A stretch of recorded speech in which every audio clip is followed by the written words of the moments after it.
Hi everybody, and welcome to another video of WrestleMania week with Wrestling Man right here on the YouTube channel.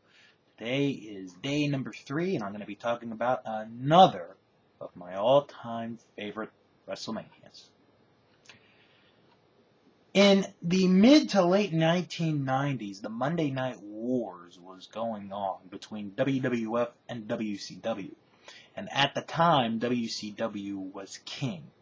So, in early 1998, Vince McMahon decided to make a big decision with his upcoming WrestleMania. Bring in the baddest man on the planet, Iron Mike Tyson. And what would we end up with? Probably the beginning of the dominance of the WWF over WCW.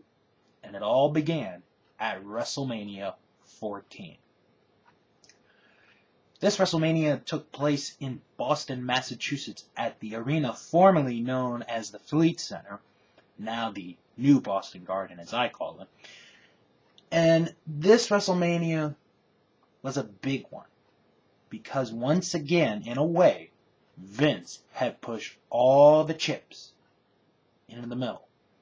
Depending on the main event of WrestleMania 14, Shawn Michaels against Stone Cold Steve Austin with Iron Mike Tyson as a referee.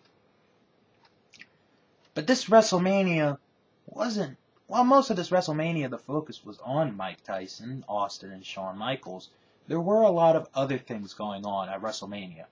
For example, only the third mixed tag team match in WrestleMania history as Goldust and Luna Vachon took on Mark Mero and Sable, a tag team battle royal, Taka Michinoku defending his light heavyweight title against Aguila, and the first ever meeting between Kane and The Undertaker. I remember ordering this event really because it was WrestleMania. I mean, what else can I say? It's WrestleMania. But this one had a different feel to it, for the fact that this was with Mike Tyson, and there was a lot of, media coverage that was involved with this WrestleMania. And in a way, it was almost like, well, it's either cool to order it, or cool not to order it, or not cool to even order it at all. But this WrestleMania, to me, was a success. It was a huge success. And really, like I said, began the dominance of the WWF over WCW.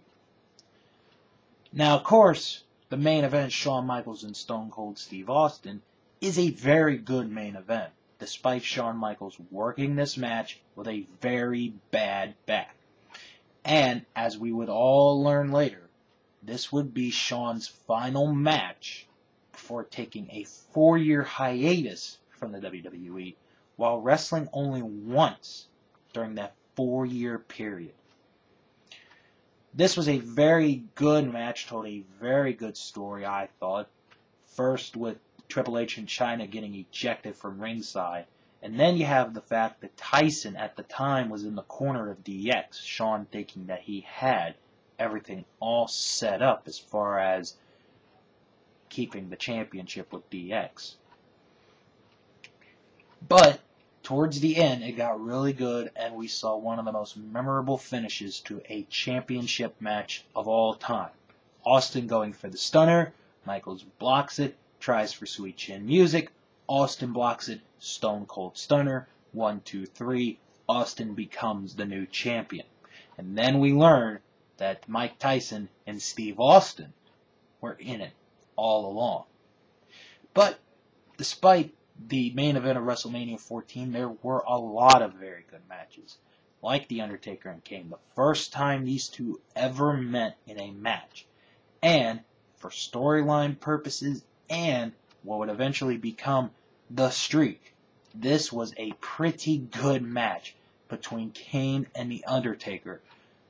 And really, this match was a far better match than the one that they would have 6 years later at WrestleMania 20. But how can we forget one of the most memorable promos of WrestleMania history, and one that really would begin the awesomeness, the greatness of The Rock as he was interviewed by Jennifer Flowers. How can you forget that promo? But there really weren't that many bad matches. I mean, Owen Hart and Triple H really, it wasn't a, great match. It was an okay match. And then the tag team title match, the dumpster match, and the New Age Outlaws against Cactus Jack and Chainsaw Charlie, Terry Funk. And that was actually a fun match. That was a fun match to watch, even though it's not, an all-time classic. In fact, WWE's only done one other dumpster match since WrestleMania 14. Tag Team Battle Royal is very memorable for the fact that the Legion of Doom, who a lot of people thought had broken up, got back together under new management with Sonny and won the Battle Royal, eliminating another memorable tag team, Bombastic Bart, Bodacious Bob, the New Midnight Express. Yes, the New Midnight Express. But there were a lot of other tag teams in there, like the Godwins, the DOA, the Rock and Roll Express, who else was in? The Truth Commission was in there. The Headbangers, so many more tag teams. 2 different teams of the Nation of Domination. A lot of good talent in that match. And what about The Rock and Ken Shamrock? While Ken Shamrock, isn't widely considered a very, an all-time wrestler in pro wrestling, this match at WrestleMania was a good match. However, they would have an even better match the following June at the King of the Ring in the finals. But this was a very good story, as The Rock at the time had gotten into Ken Shamrock's head, and at WrestleMania, after Shamrock had put the ankle lock on The Rock, would not let go, and eventually snapped even more. This WrestleMania was also the beginning of the breakup of the Nation of Domination with The Rock and Farouk. Of course, the night after WrestleMania, Farouk would be kicked out of the group that he began, the Nation of Domination. Oh, and how can we ever forget Charlie Hustle himself, Pete Rose. The first of 3 consecutive WrestleManias where he got humiliated by Kane. Of course, Pete Rose just went bananas over the Boston fans, making fun of Bill Buckner and, Bucky Dent. But the fans of Boston would get the last laugh, as Kane was tombstoned by Pete Rose, and this would be, like I said, the first of 3 consecutive WrestleManias where Pete Rose got humiliated. Can't seem to find a way away from Kane. But, like I said, this WrestleMania, to me, is very memorable for the beginning of the dominance in the Attitude Era of the WWF over WCW. And let's think about it. If this had not worked, maybe WCW would still be here today. Vince McMahon decided to take a huge gamble, went with it, and it paid off. Of course, Mike Tyson, being the huge wrestling fan, the lifelong wrestling fan, showed that anything can happen. Even Mike Tyson, being in the main event of a WrestleMania, actually looks really good.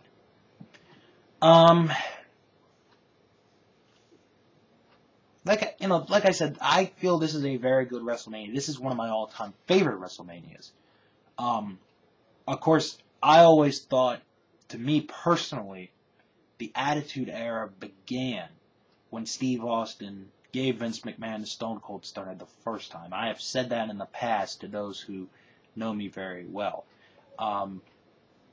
But Austin winning the title at WrestleMania was another huge stepping point in the right direction of WWF becoming #1 again, because Austin was the biggest star at the time, and he needed to win that belt he needed to win the title at WrestleMania to become a legit, main event player. And really, it happened. They pulled the trigger. Austin was champion for most of 1998. And really, if we think about it, Stone Cold Steve Austin is basically the guy who saved Vince McMahon and the WWE from almost bankruptcy against WCW and Ted Turner.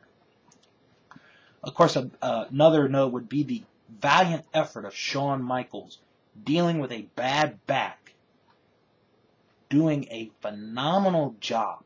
He did a very good job in this match with Steve Austin. I mean, he could have half-assed that match, and he could have, quit halfway through. But I think Shawn knew this was WrestleMania. This was the biggest match of the year, the biggest show of the year, with the biggest storyline in a long time. And he went with it, and he put up a hell of a performance. Kane and The Undertaker also put up very good performances in their match. And one thing that should be noted was this is the first WrestleMania that Earl Hebner missed as a referee. He had a health scare, and was not refereeing for a couple of months in WWE, for those who remember. This was all after, this was 4 months after the Montreal incident, and, when it, at times it would be, you'd think, oh, the ship's gonna sink, but it stayed up, and WrestleMania 14 proved to be the breaking point of WWF taking over WCW.